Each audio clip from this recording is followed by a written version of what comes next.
जी अस्सलाम वालेकुम, मेरा नाम जावेद इकबाल है जी। हम स्टार्ट करते हैं जी आज डेटाबेस मॉडल नमूना होता है किसी भी चीज़ का, यानी कोई चीज़ हमने बनानी है, उसका एक आपके सामने स्ट्रक्चर डिफाइन कर दिया जाता है, फिर आप उसको फॉलो करते हैं किसी भी सिस्टम को डेवलप करने के लिए। हमने आज उसके बारे में पढ़ना है। सर 3 टाइप्स हम पढ़ेंगे, हायरार्किकल पढ़ेंगे, नेटवर्क पढ़ेंगे और तीसरी होती है रिलेशनल मॉडल।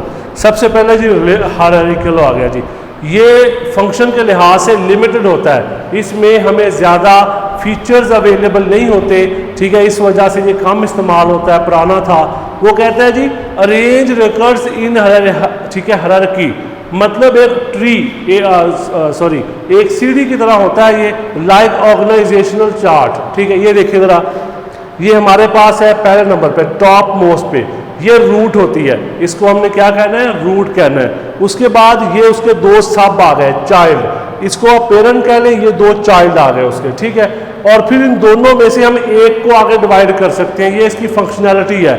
यानी डिसएडवांटेज है, हम दोनों को डिवाइड नहीं, हम इसको वहाँ पे उस सिस्टम में अप्लाई कर सकते हैं जिसमें हमारे पास लिमिटेड फंक्शंस हों। मसलन हम इनमें से एक को डिवाइड कर सकते हैं, एक से ज़्यादा को डिवाइड नहीं कर सकते। यानी जो सब मॉड्यूल होगा या चाइल्ड होगा उसमें से एक पेरेंट बन सकता है। ये देखें, ये मैंने इससे बनाया आगे 2, ठीक है, इन दोनों में से एक बन जाएगा, यानी एक क्या हो जाएगा, नीचे को एक सीढ़ी की तरह बनता जाएगा, इसलिए हम इसे हायरार्की कह देते हैं, ठीक है।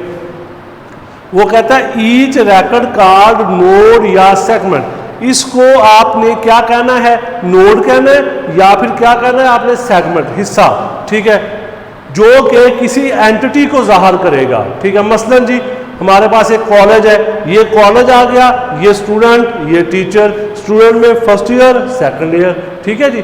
यानी मतलब क्या हुआ कि ये जो एक हिस्सा है इसे आपने नोड या सेगमेंट कहना है, ठीक है, जो कि किसी एंटिटी को जाहिर करता है। हायर लेवल नोड पेरेंट,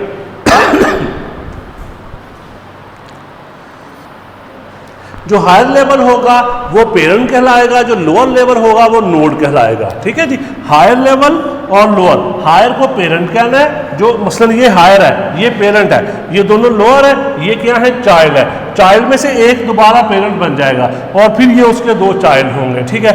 ये 2 पॉइंट आपने याद रखने हैं। हायर लेवल जो है वो पेरेंट है, जो लोअर लेवल होगा वो चाइल्ड है, ठीक है। वो कहता है जी जो पेरेंट होगा उसके एक या ज्यादा चाइल्ड हो सकते हैं, लेकिन चाइल्ड ओनली 1, लेकिन चाइल्ड में से सिर्फ एक पेरेंट बन सकता है, 2 या 3 नहीं बन सकते। ये प्रॉपर्टी है इस मॉडल की, ठीक है। यानी आपने जो भी सिस्टम डिजाइन करना है उसमें आपने ये चीज मद्देनजर रखनी है कि आप चाइल्ड में से एक को डिफाइन कर सकते हैं, एक से ज्यादा नहीं कर सकते। इस तरह ये एक बन जाता है जी इन्वर्टर ट्री, एक दरख्त बन जाता है। जब आप इसको उल्टा करेंगे तो ये दरख्त की शक्ल इख्तियार कर जाएगा, इसलिए हम इसे इन्वर्टर ट्री कह देते हैं, ठीक है। फिर उसके बाद जो पेरेंट है उसको आपने सुपर मॉड्यूल कह सकते हैं, जो पेरेंट है उसको आप सुपर मॉड्यूल कह सकते हैं, और जो चाइल्ड है वो सब मॉड्यूल कहलाएगा, ठीक है। ये अपनी फंक्शनैलिटी के लिहाज से सिंपल है, इसको ठीक है आपने जाहिर कैसे करना है, पॉइंटर के जरिए।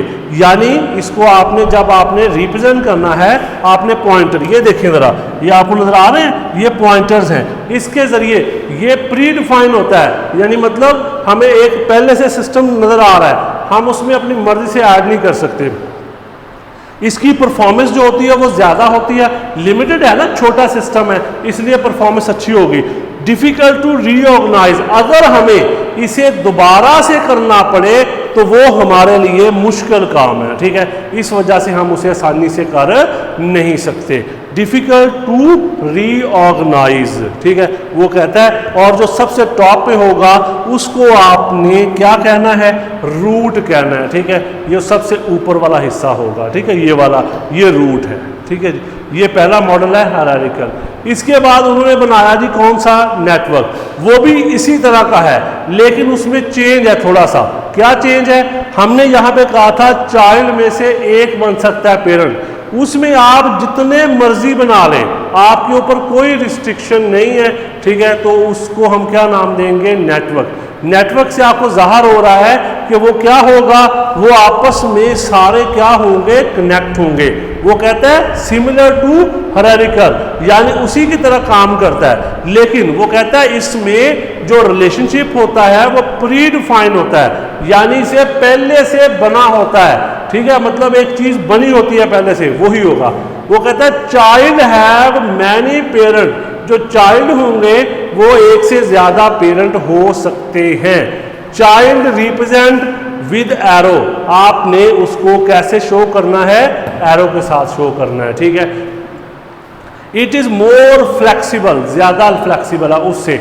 हमने उसमें कहा था जो चाइल्ड है वो एक पेरेंट बन सकता है, इसमें एक से ज्यादा बन सकते हैं। लेकिन जो इसका स्ट्रक्चर होगा वो कॉम्प्लेक्स हो जाएगा, पेचीदा हो जाएगा। क्यों पेचीदा हो जाएगा, क्योंकि ज्यादा हो जाएंगे ना, आपस में सबका कनेक्शन बन जाएगा, ठीक है। वो कहता है नेविगेशन थ्रू अ प्रोग्रामर। अब ये देखें, आपने एक में से दूसरे में जाना है ना, तो आपने किसकी मदद से जाना है, प्रोग्रामर की मदद से जाना है, ठीक है। यानी प्रोग्रामर डिफाइन करेगा कि आपने नेविगेट कैसे करना है, नेविगेशन कैसे करनी है, ठीक है। इसमें आपको क्यूरी नॉट अवेलेबल, इसमें यानी आप कोई भी डाटा जो है वो एक्सट्रैक्ट नहीं कर सकते अपनी मर्जी से, ठीक है। ये वाले इसके, ठीक है, कह सकते हैं फीचर्स हैं जो आपको अवेलेबल हैं, बस यानी वही है। लेकिन फ़र्क इतना आता है कि वो चाइल्ड एक बन सकता है, इसमें एक से ज़्यादा बन जाते हैं। लेकिन ये होता है कि इसमें रिलेशनशिप प्री डिफाइन होते हैं, ठीक है। यानी ये हमारे पास सिमिलर उसी तरह का है, लेकिन थोड़ा सा कम्प्लेक्स हो जाता है। इसमें चाइल्ड जो है वो पेरेंट बन सकते हैं। अब जी तीसरा मॉडल आ गया, रिलेशनल मॉडल। जी सबसे ज़्यादा फ्लेक्सिबल इस्तेमाल होने वाला जो मॉडल है जी वो ये वाला है, ठीक है, रिलेशनल मॉडल।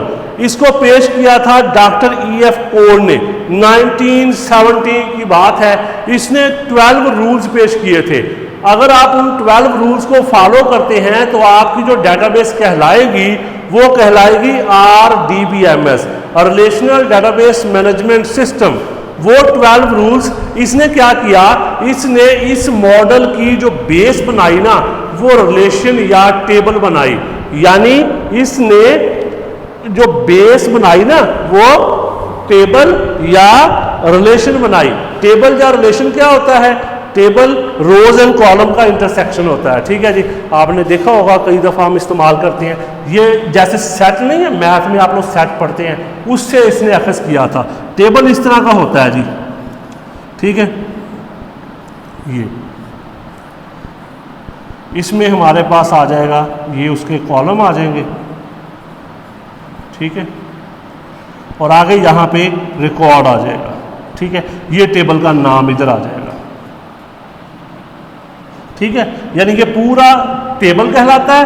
और उसके बाद ये मैंने यहाँ पर कुछ चीज़ें लिखी है, मैं बता दूं क्या है। पहले नंबर मैंने रिलेशन लिखा। रिलेशन क्या है, रिलेशन टेबल को कहते हैं। ये ऐसे बनता है, रोज एंड कॉलम का इंटरसेक्शन। जो इस ये वाला हिस्सा होता है ना बेटा, ये वाला, ये कहलाता है रिकॉर्ड या ट्यूपल, ठीक है। और ये वाला जो हिस्सा होता है ये कहलाता है कॉलम, ठीक है, या फील्ड, ठीक है, या एट्रीब्यूट, ठीक है। कॉलम एट्रीब्यूट कह सकते हैं आप लोग, ठीक है। आगे जी उसने लिखा है जी डोमेन, डिग्री, कार्डिनलिटी। डोमेन क्या है, all possible value of a attribute. देखो अब ये क्लास है, क्लास की पॉसिबल वैल्यू क्या हो सकती है। कॉलेज में कौन कौन सी क्लासेस पढ़ाई जाती हैं, first year, second year, third year, fourth year. मतलब जितनी क्लासेस अवेलेबल हैं उनकी जो वैल्यूज है वो उसकी डोमेन होती है, ठीक है। मसलन class domain, group domain. Group क्या है, फर्स्ट ईयर में हमें अवेलेबल है जी FSC medical, FSC non medical, ICS, FAIT और ICOM, ठीक है। ये क्या है, उसकी पॉसिबल वैल्यूज हैं। हम इन पॉसिबल वैल्यूज को नाम क्या देते हैं, डोमेन कहते हैं, ठीक है। आगे वो कहता है डिग्री, नंबर ऑफ कॉलम, इनकी जो तादाद होगी वो डिग्री कहलाएगी। डिग्री से क्या मुराद है, नंबर ऑफ कॉलम्स, ठीक है। और कार्डिनलिटी, नंबर ऑफ रोज, उसको हम कार्डिनलिटी कहते हैं, ठीक है जी। वो समझ आ गई। रिलेशन, ट्यूपल, ये वाला हिस्सा जो उसकी सतह पे, और एट्रीब्यूट ये वाला वर्टिकल, डोमेन क्या होता है? All possible value of attribute is called domain. Degree क्या है? नंबर ऑफ कॉलम, कॉलम्स की जो तादाद होती है वो डिग्री हो जाएगी 1 2 3 4। कार्डिनलिटी 1 2 3 3 इसकी कार्डिनलिटी, ठीक है जी। ये टर्म्स हैं, ये टर्मिनोलॉजीज कहते हैं, ये रिलेशनल मॉडल की टर्मिनोलॉजीज हैं, टर्म्स हैं जो इस्तेमाल होती हैं, ठीक है। इसकी वो कहता है जी ये ज़्यादा फ्लेक्सिबल है, ठीक है, बेस करता है रिलेशन या टेबल पे, और रिलेशन शो करता है किसी एंटिटी को। मसलन एक कॉलेज है, कॉलेज के अंदर स्टूडेंट भी होते हैं, टीचर भी होते हैं, मैनेजमेंट भी होती है, क्लासरूम भी होता है, फर्नीचर भी होता है, ठीक है, तो क्लास 4 पियंस भी होते हैं, ठीक है जी। मतलब मल्टीपल चीज़ें हो सकती हैं। तो आपने उनको जाहिर करने के लिए मसलन एंटिटी क्या होगा? किसी भी चीज को जाहिर कर, मतलब रियल वर्ल्ड एनवायरनमेंट को जाहिर करने के लिए मसलन कोई प्लेस, कोई थिंग, ठीक है, कोई पर्सन, ये चीजें क्या कहलाती हैं? ये एंटिटीज कहलाती हैं। तो रिलेशन जो होगा वो एक एंटिटी को जाहिर करेगा, ठीक है। मसलन स्टूडेंट है, वो एंटिटी होगा, ठीक है। तो कोई पर्सन, कोई प्लेस, कोई थिंग, कोई कुछ भी, ठीक है। और रिलेशनशिप बेस्ड ऑन डाटा, ठीक है, यानी डाटा पे बेस करता है। मसलन स्टूडेंट का रिलेशनशिप किससे बनेगा? क्लास से बनेगा, टीचर से बनेगा, ठीक है, मैनेजमेंट से बनेगा, ये डाटा पे डिपेंड करता है, ठीक है जी। ये रिलेशनल मॉडल है, सबसे ज़्यादा फ्लेक्सिबल है। इसको लिया गया था जो मैथ की थ्योरी है ना, सेट, उससे लिया गया था, ठीक है। ये इस्तेमाल करते हैं। आगे जी उसने इसके कुछ हमें एडवांटेज बताए हैं। Data integrity, data independence, consistency, easy sharing, retrieval, ठीक है, ये चीज़ें। इंटेग्रिटी, ये चीज़ें हमने पीछे पढ़ चुके हैं पिछले चैप्टर में, लेकिन मैं दोबारा बता देता हूँ। डाटा इंटेग्रिटी से क्या मुराद है? डाटा की सालमियत, ठीक है, यानी एक्यूरेसी, कंसिस्टेंसी, ठीक है, मतलब डाटा जो आपका होगा बिल्कुल सही होगा, उसमें कोई गलती नहीं होगी। इंडिपेंडेंट, डाटा और प्रोग्राम दोनों एक दूसरे से इंडिपेंडेंट है, उनके दरमियान कोई लिंक नहीं होता। आप जैसे मर्जी एक चीज़ को ऐड करें, दूसरी ऐड कर सकते हैं, ठीक है। यानी कंसिस्टेंसी, तसलसल होता है। आपने रिकॉर्ड को ऐसे सेव करना है कि वो आसानी से सर्च किया जा सके, हम उसे कंसिस्टेंसी कहते हैं। यानी आपको मल्टीपल रिलेशन से अगर डाटा लेना पड़े तो तब भी आप ले सकते हैं।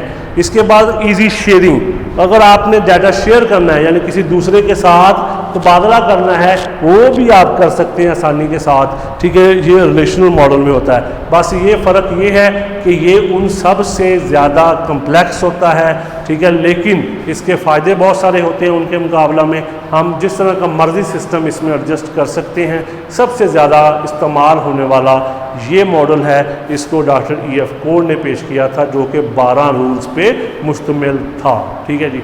इसको आपने अच्छे तरीके से देख लेना है। अपना ख्याल रखिएगा, किसी चीज़ की ना समझ आए तो मुझसे कंसल्ट कर लिया करें, ठीक है। अल्लाह हाफ़िज़।